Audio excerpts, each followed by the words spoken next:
In this lecture, let's talk about trade-off and opportunity costs. Okay, so trade-off is basically when you have to forgo something in order to gain something else. That is called trade-off. So there are plenty of old adages in our colloquial system also, as in when we want to gain something, we have to lose something else. So let's say a student who's working really hard at college, he has to trade off his enjoyment for the sake of better marks and a better life in the future. So let's understand this trade-off with a very simple example. Let's say you're traveling from point A to point B, and you have options like taking a bus or taking an aeroplane. So if you take bus, you'd be saving money, but you'd be losing time. Whereas if you take air travel, you'd be saving time, but you'd be losing money. Okay, so there, in order to gain something, you're losing something. That's what we call trade-off. Okay, for example, in this trade-off, this concept of trade-off works almost in almost everything in our lives. We do this without even actually thinking about it. Say, for example, in choosing bike or car, let's say we have these options, bike or car.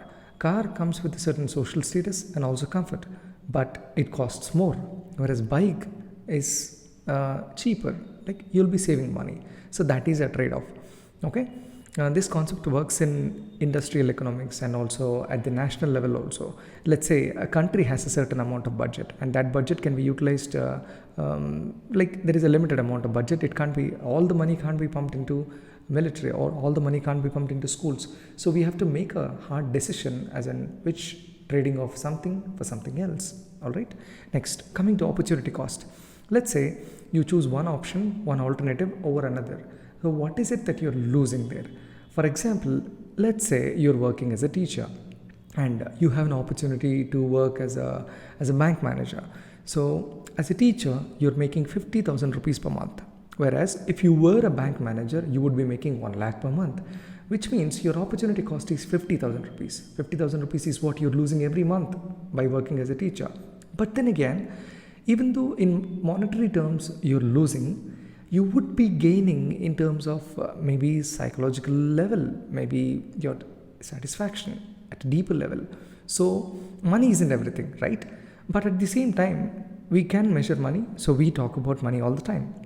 Next, let me give you another small example for opportunity cost. Let's say you're working as an employee in an IT company and you're making, let's say, 50,000 a month, and you have an idea of opening a company. Okay, if you open a company and start running your own IT company, let's say you would be making 1 lakh rupee per month. But at the moment, since you're working at a company, you're making only 50,000 rupees per month. And if you were to open your own company, you'd be making 1 lakh per month. Okay, there the opportunity cost is 50,000. Okay, so opportunity cost is a very important metric, especially when it comes to industries, companies, business decisions, etc. All right, so that's about it. Thank you.